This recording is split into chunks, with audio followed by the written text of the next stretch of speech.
দুইটা মাত্র কাজ আছে, যেই দুইটা কাজ কেউ যদি রেগুলার করে তাহলে তার মৃত্যুর ঝুঁকি 30% থেকে কমতে কমতে কমতে কমতে 0% হয়ে যায়। কত পার্সেন্ট? 0। এবং সেই দুইটা কাজের একটা কাজ হচ্ছে অন্যকে সাহায্য করা, অন্যকে হেল্প করা। সেই দুইটা কাজের 1 নাম্বার কাজ অন্যকে হেল্প করা, অন্যকে সাহায্য করা, এটা 1 নাম্বার। 2 নাম্বার কাজটা কি সেটা আমি বলতেছি। তার আগে একটা জিনিস বলি, এই যে এই বিল্ডিং এর নিচেই যদি আমি যাই, যাওয়ার পরে আশেপাশে মাটি, তারপরে বালু পাথর, এগুলা পাবো না?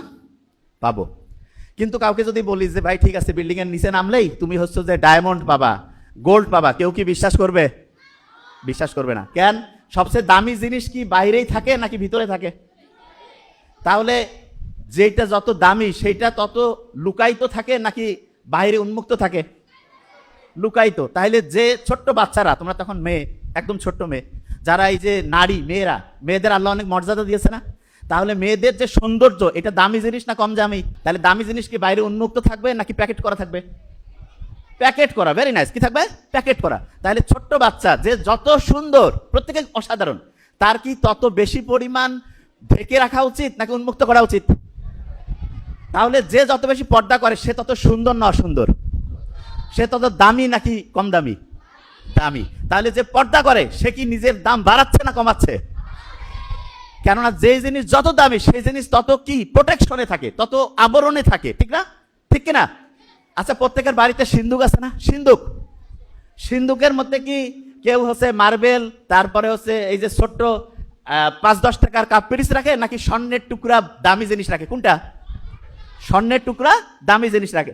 তাহলে যারা ছোট্ট মেয়ে, ছোট্ট মামনি যারা আছে, এরা আমাদের সারা জীবনের সবচেয়ে দামি জিনিস না? সবচেয়ে দামি জিনিস। তাহলে এদেরকে কি আমাদের প্রোটেকশন দিয়ে রাখা উচিত না? এদেরকে আমাদের কাভারিং করা উচিত না? এই কাভারিংটা হচ্ছে পর্দা। এই কাভারিংটা কি? তাহলে আল্লাহ যে পর্দার ব্যবস্থা করছে, এটা মেয়েদের করছে না? বেশি ছেলেদেরও পর্দা আছে, কিন্তু মেয়েদের পর্দাটা তুলনামূলক বেশি জরুরি, ছেলেদেরও আছে। তাহলে এই পর্দাটা যে আল্লাহ মেয়েদের দিয়েছে, এতে কি মেয়েদের দাম বাড়িয়েছে না কমিয়েছে? তাহলে পর্দা করলে মেয়েদের মর্যাদা বাড়ে না কমে? যত বেশি পর্দা তত বেশি মর্যাদা। বলি, যত বেশি পর্দা তত বেশি মর্যাদা, তত বেশি কি মর্যাদা। আচ্ছা, এবার শোনো একটা ইন্টারেস্টিং জিনিস। যে জায়গা থেকে বের হয়েছিলাম, বিসমিল্লাহ বলে কোন কাজটা করা যায়? যে জায়গায় ছিলাম, যার নামের পাহারাদার 19, বিসমিল্লাহ বলে কোন জিনিসটা করা যায় সেটা আগে শোনো। একটা জিনিস যেটা মানুষ জানলে তোমার মর্যাদা বাড়বে, কোনো কারণে তোমার কোনো অসম্মান হবে না, সেই কাজটা তুমি বিসমিল্লাহ বলে করতে পারবা। সেই কাজটা কি বলে করবা? বিসমিল্লাহ।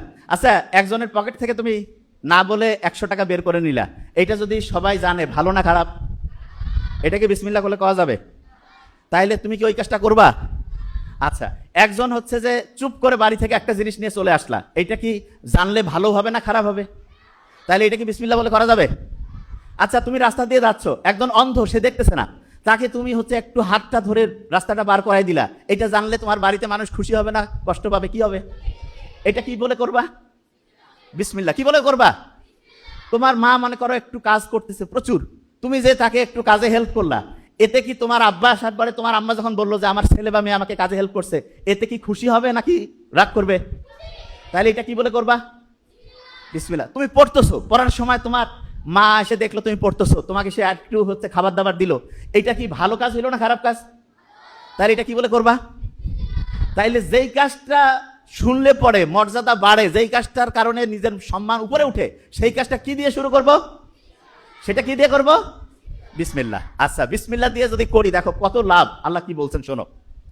আচ্ছা, তোমরা নামাজ যে পড়ো, নামাজ প্রত্যেক রাকাতে সূরা ফাতিহা পড়ো না? সূরা ফাতিহা। আচ্ছা, বলো তো আমাকে, সূরা ফাতিহার কয়টা আয়াত আছে? Very nice. কয়টা? 7টা। একটা হিসাব দেই, শুনলে অবাক হবা। আচ্ছা, ছোট্ট বাচ্চারা যারা আছো, 1 বছর থেকে নামাজ পড়তেছো, ঘর পড়তা কারা কারা? হাত উঁচু করো তো। 1 বছর থেকে নামাজ পড়তেছো, 1 বছরের বেশি হলে হবে 1 বছর। আচ্ছা আচ্ছা, বড় মানুষ যারা আছে তারা 1 বছর থেকে নামাজ, তার বেশি বললে কোনো সমস্যা নেই, হাত উঁচু করে। 1 বছর বা তার বেশি নামাজ পড়তেছে, হাত উঁচু করা যাবে। 1 বছর বা তার বেশি নামাজ। আচ্ছা, একটা ইন্টারেস্টিং জিনিস বলি, আপনি যারা 1 বছর নামাজ পড়ছেন, প্রায় 10,000 বার সূরা ফাতিহা আল্লাহর রহমতে পড়ে ফেলছেন।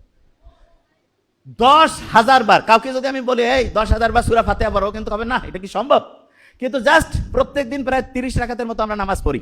ফজরে 4, জোহরে ধরলাম 10, আসরে 4, মাগরিবে ধরলাম 7 বা 5, এশায় ধরলাম 9, গড় পড়তা প্রায় 30 রাকাত।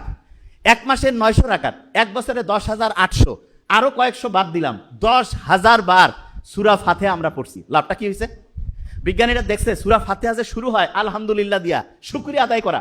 বিজ্ঞানীরা বলতেছে প্রত্যেক দিন সকালে উঠে তুমি যদি শুকরিয়া আদায় করো, এই যে চশমা, শুকরিয়া আদায় করো যে হ্যাঁ আমি ভালো আছি, তখন আমাদের শরীরের মাথা থেকে শুরু করে প্রত্যেকটা অংশ অ্যাক্টিভ হয়ে যায়, খুশি হয়ে যায়।